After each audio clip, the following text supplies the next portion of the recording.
नमस्कार, विंध्य भारत के साथ मैं प्रदीप त्रिपाठी। आइए डालते हैं नजर अब तक की सबसे बड़ी खबर पर। जिला कांग्रेस कमेटी की ओर से आपका स्वागत करते हैं। साथियों, जैसा कि एक बहुत चर्चित मामला आपको मालूम है, हमारे मध्य प्रदेश के मुख्यमंत्री शिवराज सिंह चौहान जी कल त्योंथर विधानसभा में आ रहे हैं।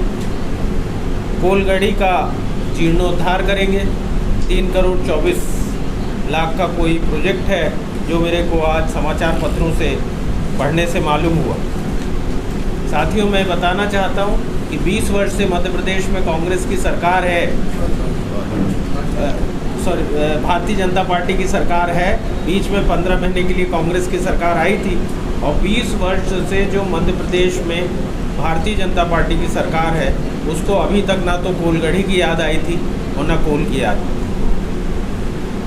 विगत 2 महीने पहले हमारे देश के गृह मंत्री सम्मानित अमित शाह जी जब अपने दौरे पे आए और सतना में उनका एक कार्यक्रम था, उसी कार्यक्रम से भारतीय जनता पार्टी को ये आहट मिल गई कि विंध्य में उनकी धरती सरक चुकी है। और इसके बाद जब माननीय प्रधानमंत्री जी का रीवा दौरा हुआ तो जिस तरीके से उस दौरे में कुर्सियां खाली दिखी, उससे प्रधानमंत्री जी अमित शाह जी के द्वारा शिवराज सिंह चौहान जी को एक स्पष्ट संदेश दे दिया गया कि अब आपका जनाधार मध्य प्रदेश से ख़त्म हो रहा है। और इसी घबराहट में आनन फानन में कोलगढ़ी के उत्थान का कार्यक्रम रख दिया गया। इसके पहले भी मुख्यमंत्री वैसे भी घोषणावीर कहलाते। इनकी मध्य प्रदेश में 650 से ज़्यादा घोषणाएं ऐसी हैं जो पूर्ति नहीं हुई। इसके पहले ऐसा नहीं है कि इन्होंने मध्य प्रदेश में घोषणा नहीं की। इन्होंने इसके पहले जमीनी स्तर पर पोलिंग बूथ पे, हम सेक्टर पे, मंडलम पर हम लोगों ने एक कार्यकर्ता की फौज तैयार कर रखी।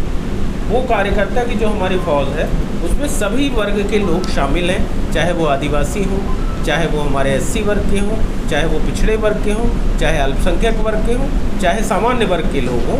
हम लोग बिना किसी जाति और इसके द्वंद्व में फंसे हुए हम अपने पोलिंग बूथ को जीतेंगे ज़्यादा से ज़्यादा संख्या में। यही हमारी चुनाव की रणनीति है।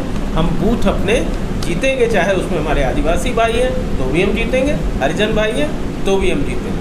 और भारतीय जनता पार्टी जो ये कर रही है वो केवल उनका हार दिखाई दे रही है। उनको समझ में आ गया है कि हमसे लोगों का, जनता का मुंह भारतीय जनता पार्टी से भंग हो गया। इसलिए वो ऐसे समाज को, जो समाज में थोड़ा सा पीछे रह गया है, जिसमें शिक्षा कम है, जो भोला भाला है, उसको वो प्रलोभन देके फंसाने के चक्कर में है। वो उन लोगों को पकड़ने की तैयारी कर रही है जो आसानी से उनके जुमलों के चक्कर में आ जाएं और उनके जाल में फंस जाएं। देखिए, आदिवासी क्षेत्र के विकास के लिए, आदिवासी जो हमारा जनजाति विश्वविद्यालय अमरकंटक का ये एक मील का पत्थर है, बहुत बड़ी स्टेप है। कांग्रेस पार्टी इस तरीके का कार्य करती है। आप ये देखो, जब कांग्रेस पार्टी की सरकारें हुआ करती थी तो हम लोगों ने तमाम आदिवासी छात्र बने हुए थे, हर कॉलेजेस में आदिवासी छात्र बने हुए, और आज छात्रावास बने हुए। आज आप उन छात्रावासों की दुर्दशा देखिए। आज आप जाकर देखिए TRS कॉलेज, साइंस कॉलेज के पीछे जो छात्रावास बने, उनकी क्या दुर्दशा। ब्लॉक स्तर पे बनाए गए। ने घोषणा की थी कि ढबौरा में कोल समाज के लिए एक भवन बनाया जाएगा और यह भवन कोल विकास प्राधिकरण बनाएगा। और यह घोषणा आप जानते हैं कि कोई मूर्ति रूप नहीं ली। आज ज़मीन में कोई भवन नहीं बना। 6 साल पहले उन्होंने कहा था कि त्योंथर के पूर्वांचल क्षेत्र में ITI कॉलेज खोला जा सके, जिससे बच्चों को ट्रेनिंग मिले, पर उस दिशा में कोई काम नहीं हुआ। 1993 में जब कांग्रेस की सरकार थी, 1993 से 1998 के दौरान एक प्रोजेक्ट स्वीकृत हुआ था 100 बिस्तर के अस्पताल का। आज आप उसके बाद जब भारतीय जनता पार्टी की सरकार 2003 में आ गई तो वहाँ कोई अस्पताल का निर्माण नहीं हुआ। हमारा ये कहना है कि कोलगढ़ी का जो शिलान्यास की घोषणा है, ये भी एक चुनावी शगुफा है। ना तो ये कोलगढ़ी का शिलान्यास होने वाला और ना इससे कुछ कोलों का या आदिवासी भाइयों का उत्थान होने वाला।